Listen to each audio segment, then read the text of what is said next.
It's 11:10 p.m. at a book publishing party circa 1987 in New York City, and you're listening to Night Call.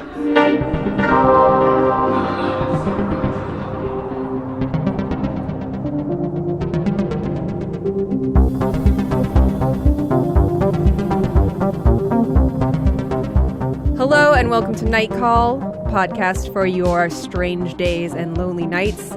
My name is Emily Yoshida. I am here in New York, and with me on the other end of the line is Molly Lambert and Tess Lynch. Hello. Hello, Momo. That's what I was just gonna say. Hello, Let's Momo. have a minute for Momo. Just a Momo minute. A meme mome for Momo. If you haven't heard about the Momo challenge, Molly and Emily and I just kind of talked about it. There was this hoax going around that there's this Japanese sculpture that is called Mother Bird, and it's like a chicken It's a lady harpy. hybrid. It's like a breasted bird lady It looks with a like terrifying it looks face. like a Junji Ito / Tim Yes. Burton, like circa Beetlejuice creation. It looks specifically Yes. like the bird face people in Beetlejuice. Yes. It's like a woman with a bird face who has like crazy bulging out eyes and like a mouth that's just kind of a straight line and a V, and it's scary. It's super scary. Yeah, but what exactly happened? I have questions What happened about Momo. is that somehow, I don't know how it started, but this meme, essentially it's a meme. There was like people started hearing that Momo was appearing in YouTube videos in the middle of YouTube videos aimed at children and telling children, like in the middle of like a Peppa Pig video. This is the Right. story, the urban legend.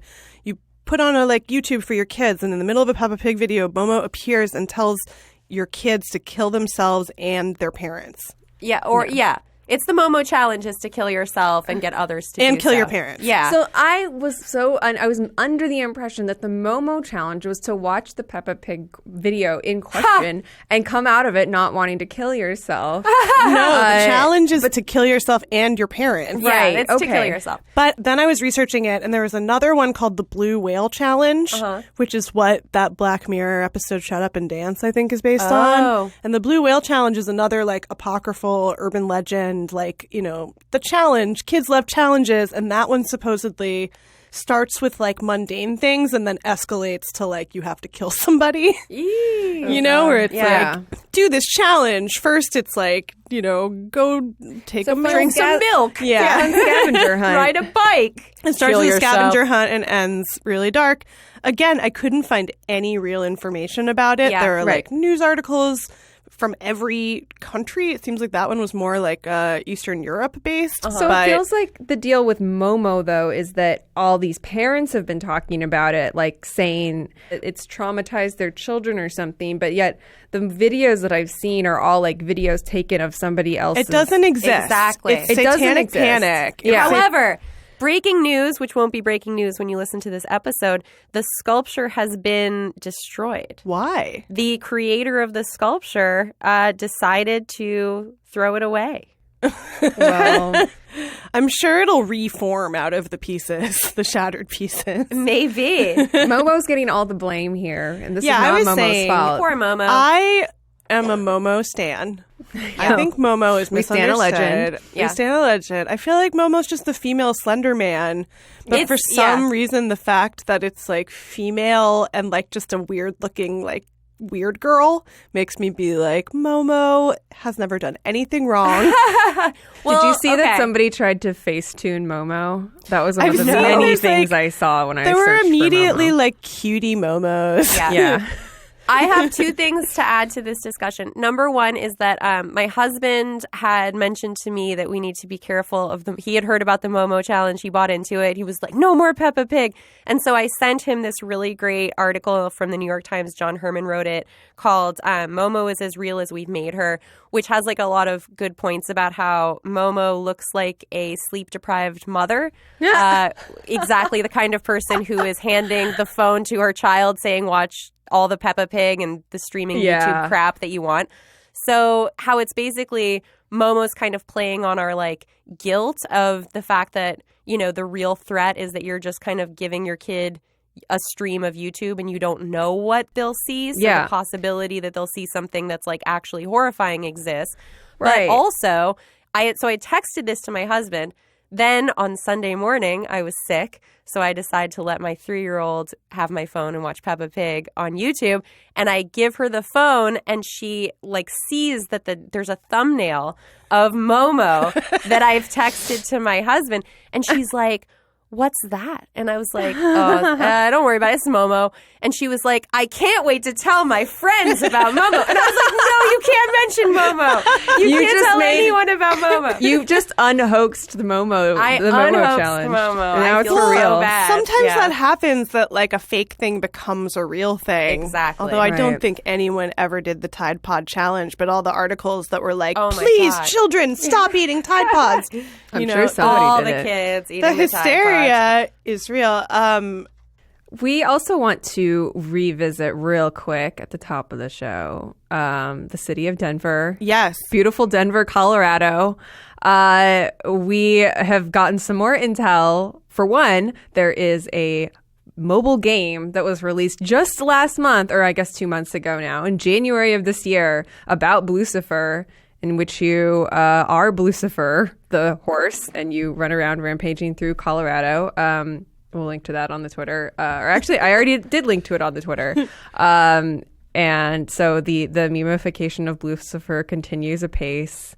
And then the gargoyles. For a fun anniversary trick, they made the gargoyles come to life at the Denver airport and start talking to people, which is not at all horrifying. Again, Denver airport, way to just continue to meet the expectations of all air travelers that they should be just like surprised and frightened upon landing in your city. Whoa, what's that? I saw a gargoyle the other day. I was doing a hike and there was a gargoyle in somebody's backyard. Thought that was a good thing to put in your backyard. You know, I don't like gargoyles, but I like them better than I like murals. Well, it's like the least amount of chill, again, in keeping with all things DIA. Also, on the subject of art that kills, which somehow has become a running theme. Because we love haunted portraits. We're the Velvet Buzz Pod. I just watched that again with David, and it's real fun. It holds up on a second viewing, I gotta say. Still Velvet Tide Pod. Oh, nice. This comes from our listener Arum. This is going back to, we were talking about, there's a sculpture that's that are these holes that basically, the way that they're presented, it looks like they just go down forever because they're painted. They're painted this particular shade of proprietary black, and the artist is Anish Kapoor.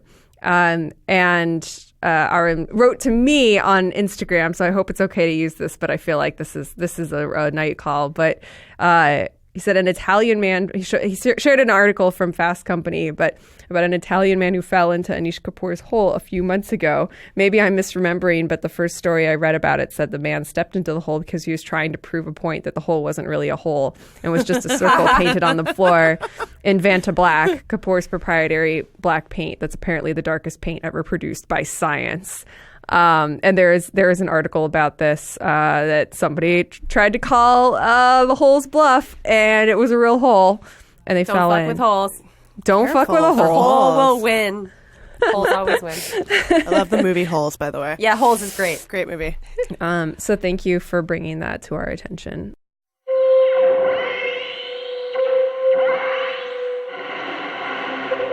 This episode of Night Call is sponsored by Rothy's, stylish, sustainable, and comfortable shoes you'll never want to take off. It's hard to believe Rothy's shoes are made from recycled water bottles because they're as soft as socks and as cute as your probably way less comfortable ballet flats. Rothy's sent Night Call some shoes to try out, and we all love them. They're available in 4 styles: the flat, the point, the loafer, and the sneaker, and they come in women's and girls' sizes. They look cute with absolutely everything and are stylish enough to wear to work, especially because they come in a huge array of color and pattern options. They add a new color every few weeks, too. But one of my favorite things is how practical they are for wear. They're maybe the only shoe I've worn that didn't give me blisters right out of the box, and you can wash them in your washing machine. They're also great for the planet. Rothy's has recycled almost 20 million water bottles into shoes. We love our Rothy's and know you will too. Right now, Rothy's has an amazing deal for our listeners. Use code NIGHTCALL to get free shipping and no minimum, and free returns or exchanges, though you won't want to return them. Go to rothys.com, ROTHYS.com,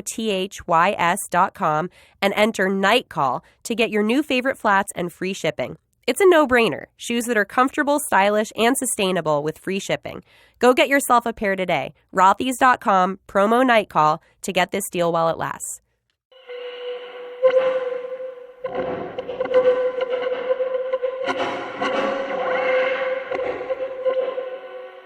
Speaking of calling bluffs. Exactly.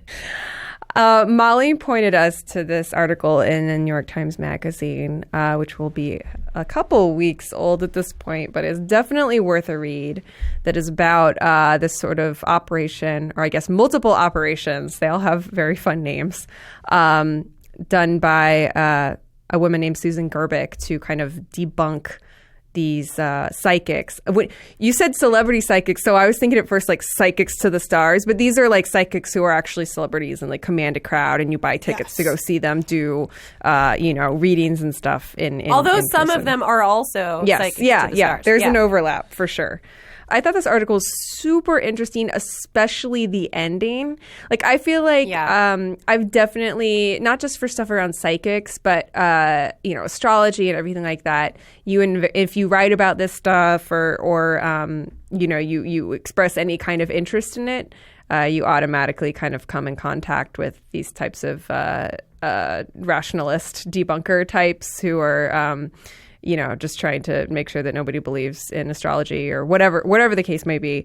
And I just thought that the ending was so interesting because it was kind of about, I don't want to spoil it too much because it does feel like a spoiler, but it was sort of about the way in which even like a, supposedly bullshit psychic reading can have some kind of power or be like important for people in a way besides it just being like actually accurate and somebody talking to a spirit or somebody from beyond the grave. I thought that was really interesting. But yes, but the whole getting into the operation was super interesting as well.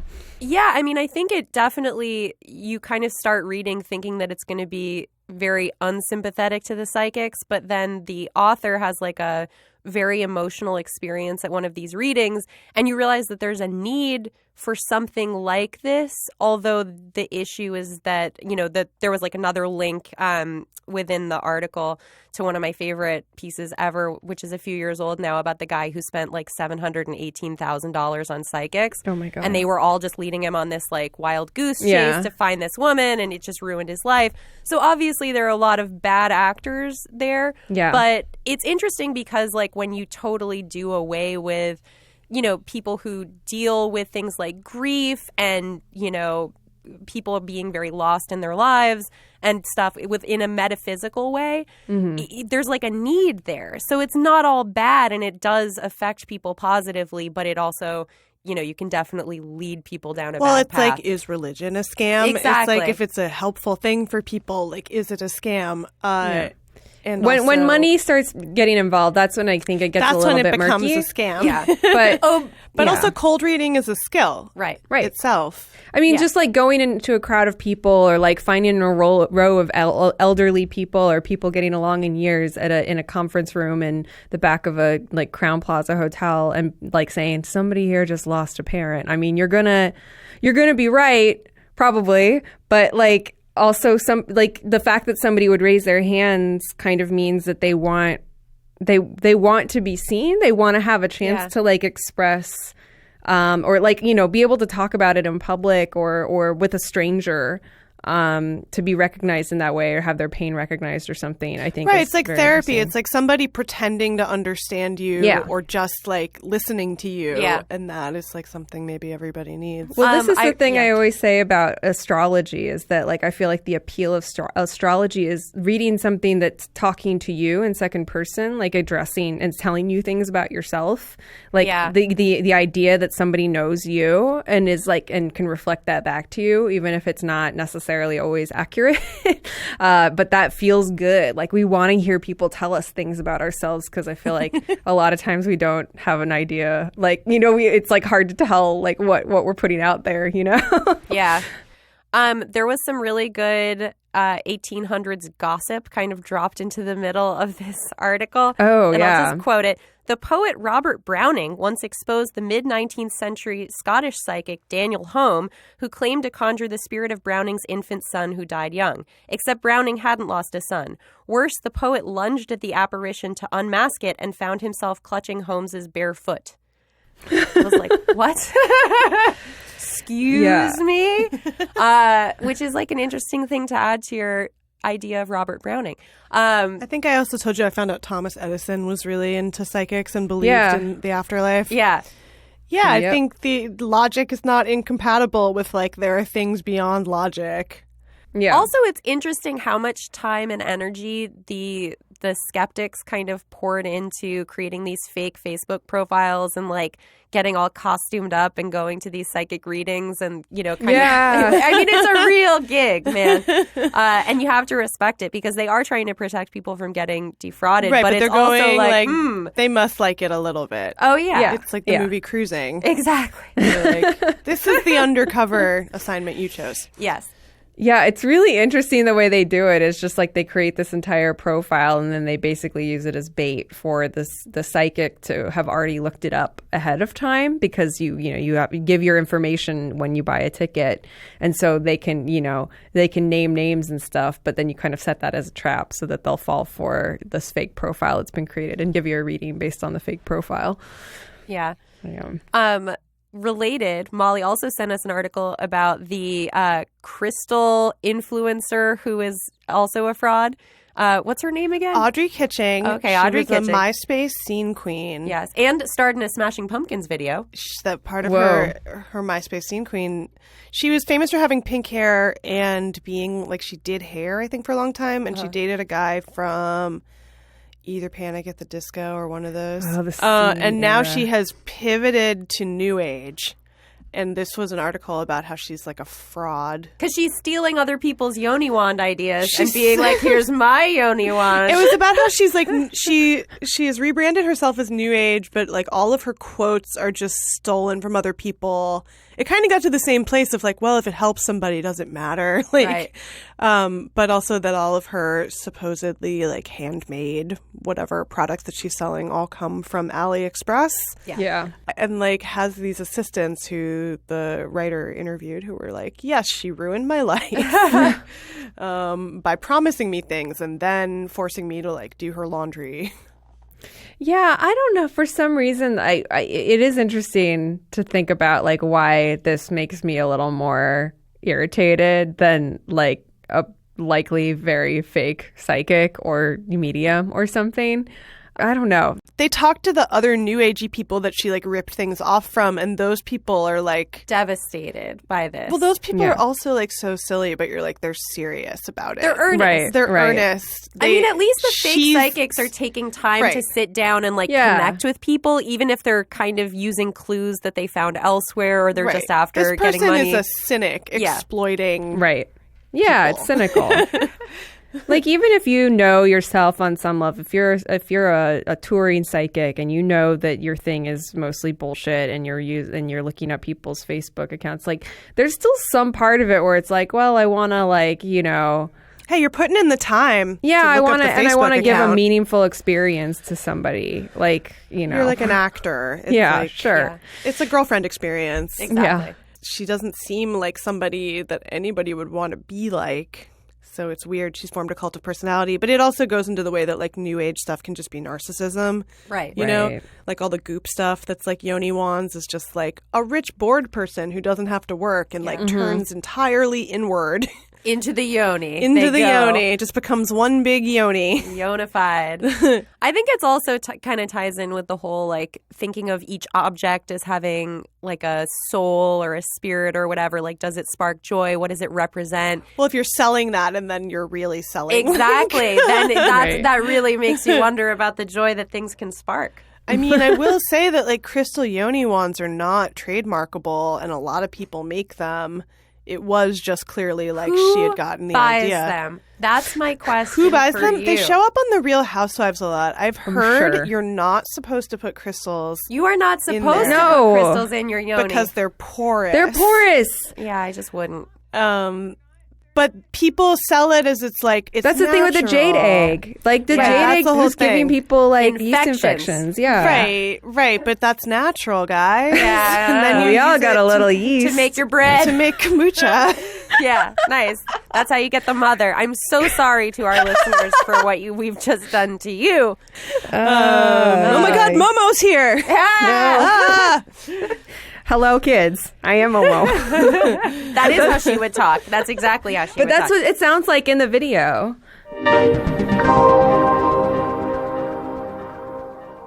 You know who reminds me of Momo? Who could that be? Someone else who pops up when you're not expecting. Oh, slip. Okay. Let's talk about Fatal Attraction. So we are embarking on a series of, I guess, undetermined length, as long as we feel like it, I guess. One might call it an erotic journey. Yeah, an erotic odyssey. And now, please join us as Nightcall embarks on its first erotic odyssey.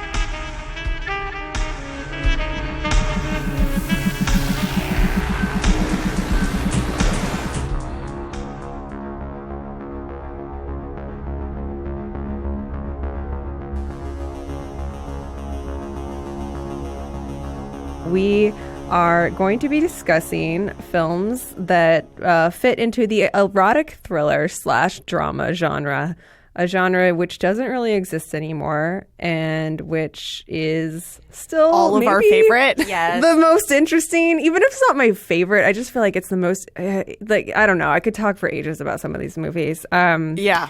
I think it might be our favorite. Yeah. Yeah. In some ways. It passes the Nightcall test, the Venn diagram. It goes in the Hall of Fame. Yep. Yeah. We were originally going to have this be a double feature. We may have double features in the future. Our first film that we're going to talk about is Fatal Attraction.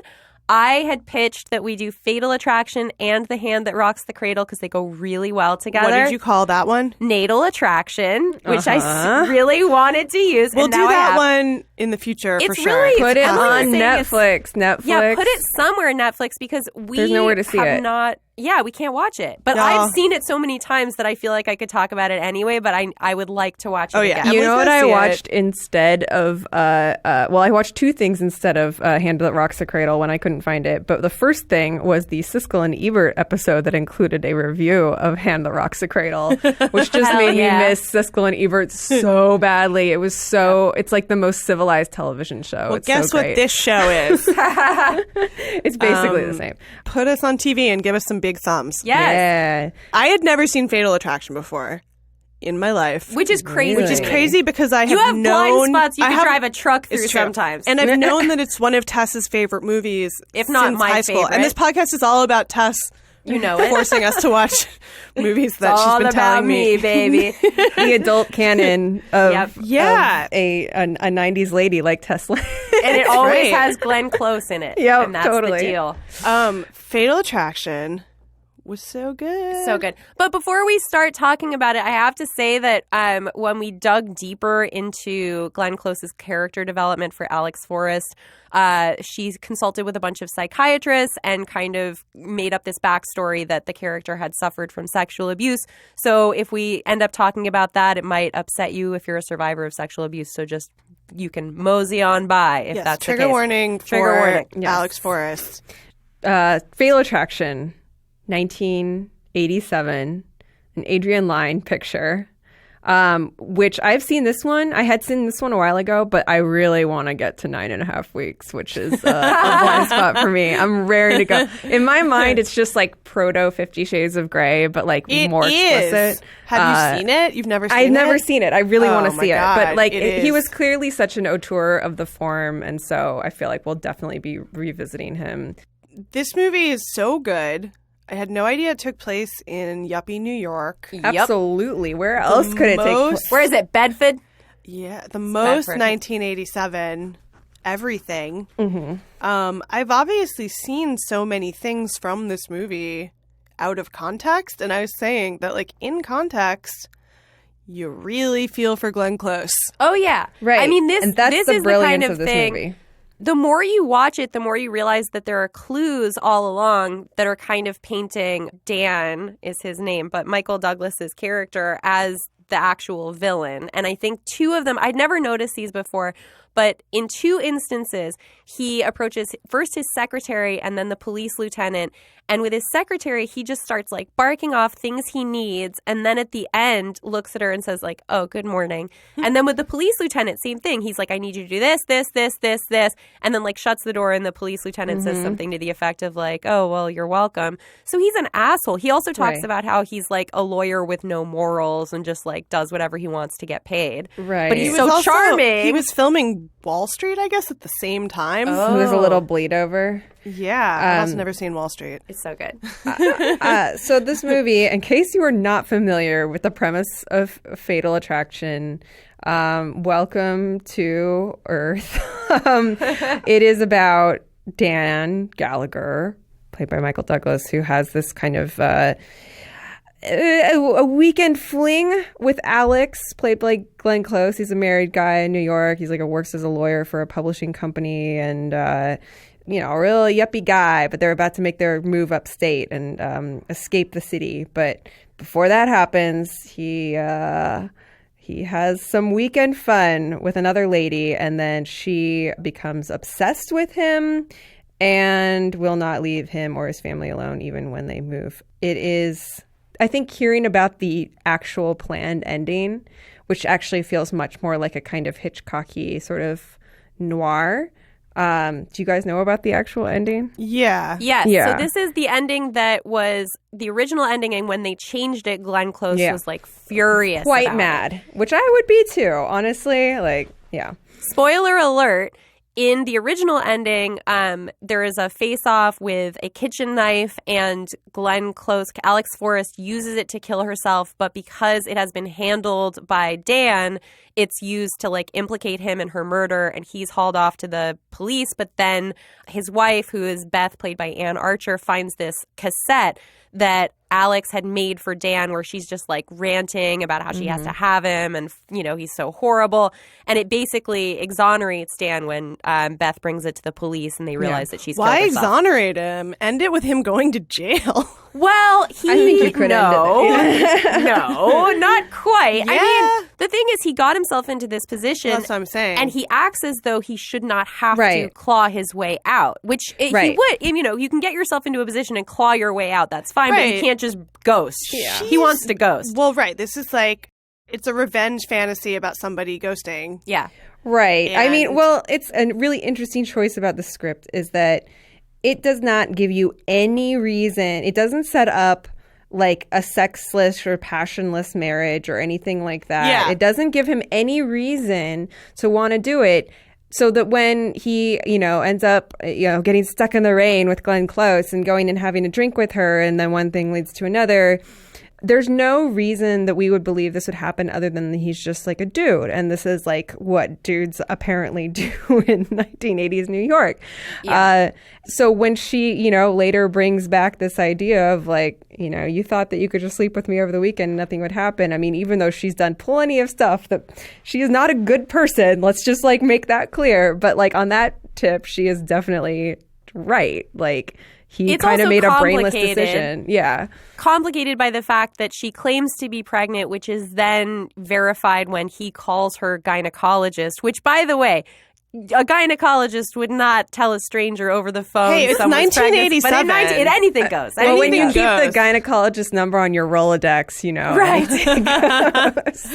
But I mean, that's kind of glossed over as like, oh, she's crazy. Is she lying? But then when you think, well, if she actually were pregnant, she'd suffered a miscarriage the year before. So she obviously, has kind of like some baggage with that, maybe wants to get pregnant. Now she's pregnant. She thought it was impossible. And she's trying to tell him, but he won't answer her calls. Yeah, I feel like in these hysterical woman movies, you're going to identify with the hysterical woman. Well, yeah, but also I think like a lot of the things that have been written about Fatal Attraction rightfully deal with the fact that she's a career woman. Yes. And Beth is like the family. She's the perfect wife. Because, as Emily said, like she's still passionate about her husband, and she's like totally understanding that he's, taking the weekend to stay in the city. She's the perfect wife, and it doesn't matter. Yep. Glenn Close seduces him, but he never says no. Yep. He goes with it. it's all his fault, but then he doesn't want to take any responsibility. And she just keeps showing up being like, you have to take responsibility for your actions. Yeah. That's how it works. I think one reason that it doesn't come off as pure, just like a nightmare about a clingy bitch, is that he does so much stupid shit beyond just having the affair.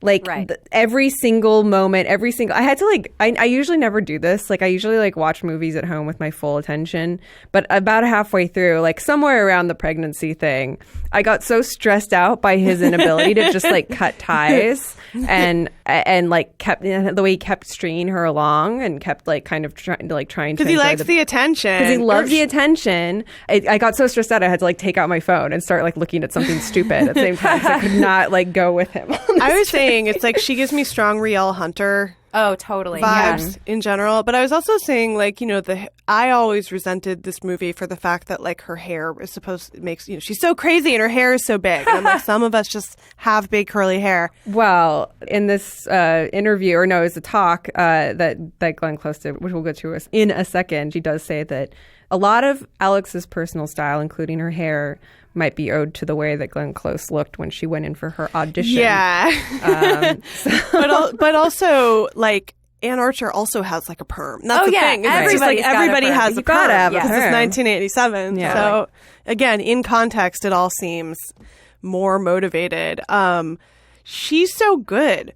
This is the thing, though, is, like, also in that thing she talks about, and I think this is true, like, she was really not seen as somebody who could be like sexual on screen. Right. And a lot of people, like including the producers of the film, didn't think that she could do it, but then, she won if you know anything about Hollywood casting, you know that 99% of it is people saying that broads aren't fuckable enough. Right. Sherry Lansing was one of the producers that she named who like was totally unconvinced that it goes it's all internalized. Well, what they're saying a lot of the time is, I don't want to see you be sexual. And what is so great about her performance is that she's hot in it. I was very like, I didn't know that Glenn Close could be sexual. She's very hot in it. I also think that from the first time that you see her, which is when one of Dan's colleagues is checking her out at a dinner where they're all there with their wives, but of course the lawyers are eyeballing all the women. She basically shuts him down with this like icy stare that is so incredibly like red flag. And it's interesting because I think what draws him to her the whole time is how powerful she is and how scary. And there's a scene when she's intense. There's a scene when Alex kidnaps the daughter Ellen. Yeah, that's when you maybe turn on Alex. Well, what's interesting is there's a scene where they're on a roller coaster and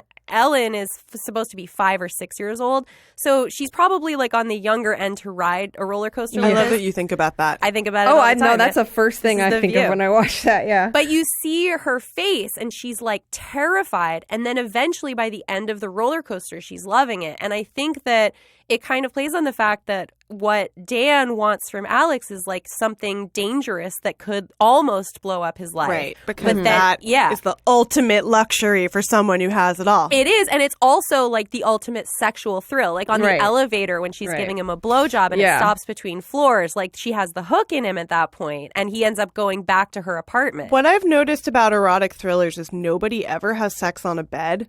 Yeah, they do. Yeah. It's always got to be backlit running water in this movie. It's so stressful to me living in LA. I'm like, someone turn off the water. That's part of it too. It's like she doesn't care. The water's just going to overflow. Things are boiling on the stove. No one's home. That's right. Bunny or stew, it doesn't matter. The opera's too loud. Yeah, everything's opera's very too loud. And it's cool. And I like that he has a daughter because you're also like, the daughter is totally clocking all the stuff that's happening. Yeah.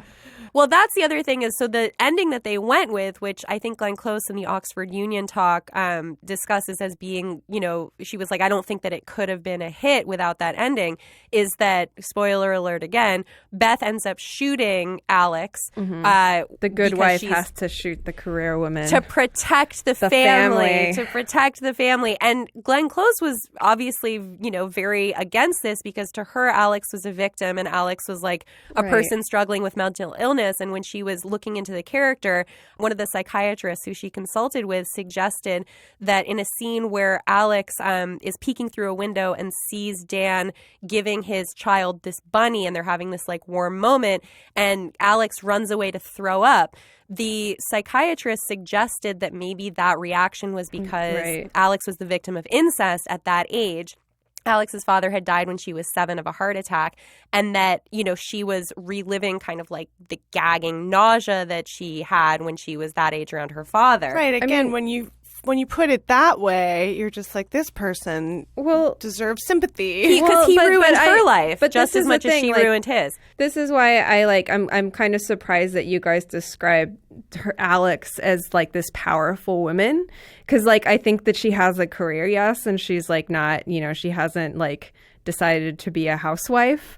But like I feel like from the get-go, like that's not the first word I would use to describe her. Like she like obviously has an appetite, but I don't know. I think that she has an appetite that like matches his. But she also has a magnetism, and I think that that's her power. It's like a sexual power, and also I mean just the fact that she deals with men as an equal basic. I mean, like when she's asking him in a very forward way, like if he can be discreet, and it's a total lie, you know, she can't be discreet at all. But I mean, she's just bluffing in a very believable way that kind of speaks to this confidence that she has. But then obviously there's no core there. There's like no center to her. Right. Yeah. And that's the thing is like knowing somebody past a first weekend, like you can get away with not having an actual core to you or being like empty inside for a weekend. Being a wandering void. But but again, it's like Michael Douglas is a wandering void in that movie. More than her, because with her you like feel something for her, and with him you're just like, well, he deserves to lose his family.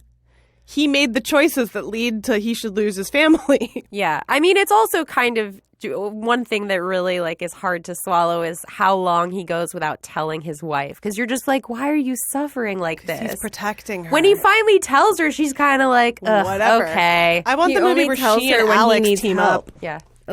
When he needs her to help him address the problem, that's the only time that he gets the like when the value way like, you know, tips over to like, okay, I should tell my wife. But and then he can't even, you know, she's got to kill her. Like he can't do anything right. Yeah, it's true.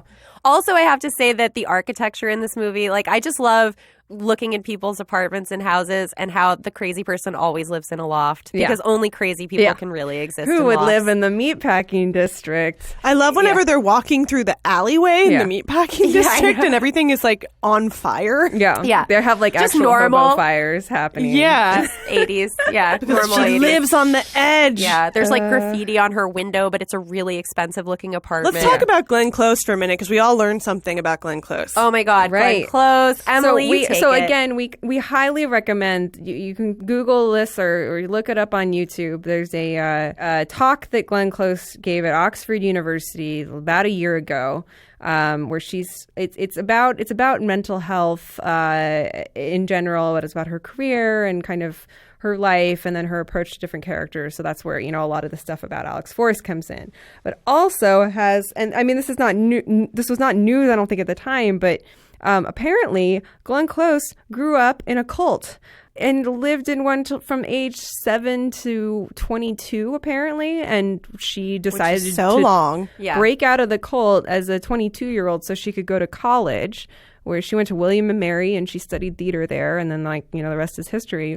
But like, that was fascinating to me. Like I guess I don't know that much about Glenn Close in general. But I guess I knew nothing about her. As well. I think I love her. I think I always thought she was like a Juilliard person, like Meryl Streep or something. But this makes more sense. She has so many layers. She in this talk didn't Meryl Streep go to Vassar? I'm sorry, I don't want to. Yeah. I mean, you know, You thought she was born into the theater. I thought she was right. born into the theater. Dixie I would have lady. assumed she was like from old money or something. Yeah. I would not have guessed that she grew up in a cult. I feel Her like father was a famous surgeon, I believe. But I mean, she also talked about how her family, like her sister suffered from mental illness and no one was allowed to see a psychiatrist or a psychologist growing up. She said it would have been as frowned upon as inviting a Democrat to dinner.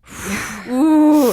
I mean, she's just a phenomenally interesting actor and person. I love her. I'm glad we're getting into the it's interesting close zone. too because she didn't win for The Wife, but she is doing Sunset Boulevard, the musical, Ooh, next. nice. Which she's done like several. She's done several times, but versions it's going to be of. the filmed version of Yeah, it. which is And gonna I be think that's interesting amazing. because obviously Norma Desmond is like another one of like film's great female monsters who I think is like a sympathetic character that I love, you know, where you're like, oh, what? She's a villain because she's like old and still wants to be famous. Yeah, Like, yeah. it's more about like men's projected fear of women than anything else, you Yeah. know? Yeah. Because she's like a cool Dracula. Yes. She's Lady So I can't Dracula. wait to That's see. gonna be. I mean, that's gonna be the thing. It's good that she didn't win it for The Wife. She's not Right. near death. She's not anywhere near the end of her career.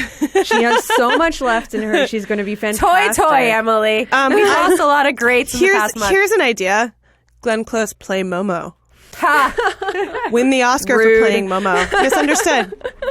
I'm just saying she does well with character roles and difficult women. It's true. My mom said that her performance in The Wife was like one of her favorite performances in years. She Look, thought it she's was like great. the You know, most she's amazing. really I good didn't in The Wife. I want to say I didn't see The Wife, but I saw the Who Weekly live show where Bobby Finger showed like a supercut of just all of her reactions of just like looking away sadly.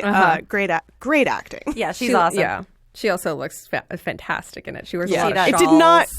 Yeah. She rides the Concorde. It's a period piece, so she's like Oh, wearing nice. a shawl in the Concorde, like being Glenn Close.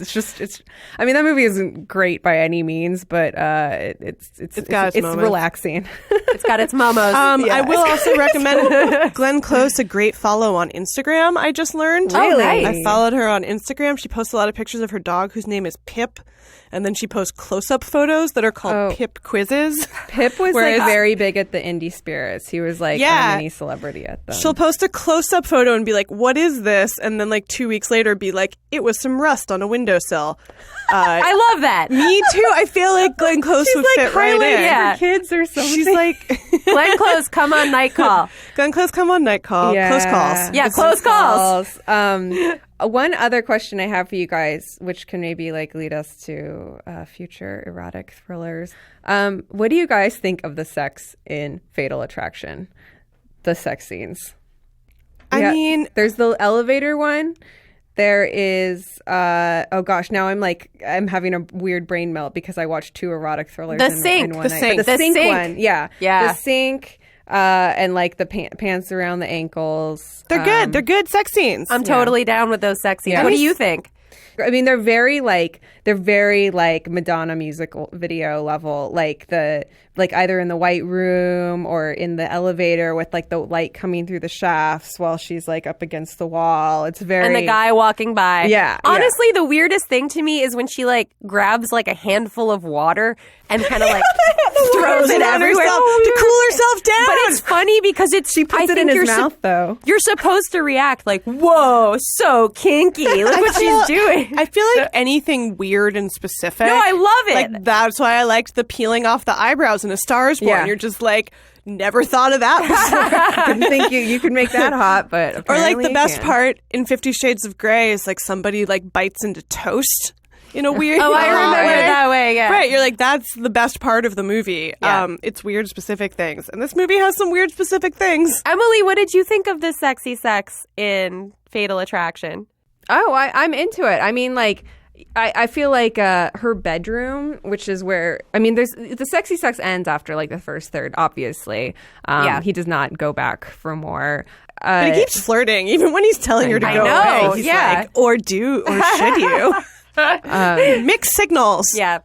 Yeah, I mean, it is one of those things also where I think getting used to like that kind of nudity again, that kind of casual nudity, like even in movies that are R-rated and have sex in them that come out now, you just don't see that as much. Like, you don't just These are see movies like a for woman. grown-ups. Yeah, you don't see a woman just like as she would after sex, like casually like hanging out with her tits out, like with her titties out. Yeah, it feels. She's also so tan. She's so tan. She's so bronzed and like amazing. Because looking. I think that's the thing. Is like she's so dangerous. Yeah. She's so tan. Where has she been that she got this tan? Well, it's also like Wives she don't have looks that tan. A little crazy from the beginning, so you're like, he went for it because of that. Well, that was I know we're going like really long on Fatal Attraction, No, but that was another thing she said no such in thing. the Oxford all day, address about how she was like so nervous about the audition. She like couldn't do her hair, and she always has a hard time doing her hair, and she was just like, fuck it, and it was crazy. And she was wearing this black dress, and she was like, you know, just she's like, you like guys like to get crazy? she did the like, No, can she you said be she was discreet wearing like the white scene. shirt dress thing. Like, Oh, she was? I thought she same was as wearing the Alex. black dress. Yeah, I Oh, think that's okay. what she said. Yeah. But she did the can you be discreet thing. And Yeah. she was like just trying to throw some things out there, but she was freaking out. And it's so interesting because her hair being like Medusa-like definitely Yeah. was My favorite retained. part is when she's sitting alone in her apartment, Flicking the lights. on and off. I took a video of that for the Instagram that I will send you. Oh God, we I love like it. any movie whose message is be terrified of women, because I'm always like, that Yes. is right, correct. That's Yeah. why I love Audition also. Yeah, audition's Oh really yeah. Oh man. Any movie that's like lure you in with femininity and then your life becomes a nightmare. Well, we'll Yep. get to Basic Instinct. I mean, Michael Douglas Yes. does not fare well in any of these movies. Just like, if ever there was a man to see be made miserable in by various like wildly hot and amazing women, yeah, it's very Michael Douglas. satisfying. Well, if you have any erotic thrillers you would like to hear discussed on Night Call, please give us a call at Yes. 240-46-NIGHT. Also, if you have any erotic thrillers that really bother you or are really bad, tell us about Yeah. those too and What put us works and through doesn't some work. misery. Yeah. I believe it's called Wild Orchid is the one. Yes. And that's added to the list now. we are also on Twitter at Night Call Pod, Instagram at Night Call Podcast, and Facebook at Night Call Podcast. And you can also subscribe to us on iTunes and give us a review and a rating. Maybe you can talk about your favorite erotic thrillers in your review. There's no rules. You can do whatever you want. We'll be back next week with more erotic thrillers. This is now a show about erotic thrillers. Erotic thrillers and Momo. Yep. Yep. And just like Momo, we will not be ignored. Bye.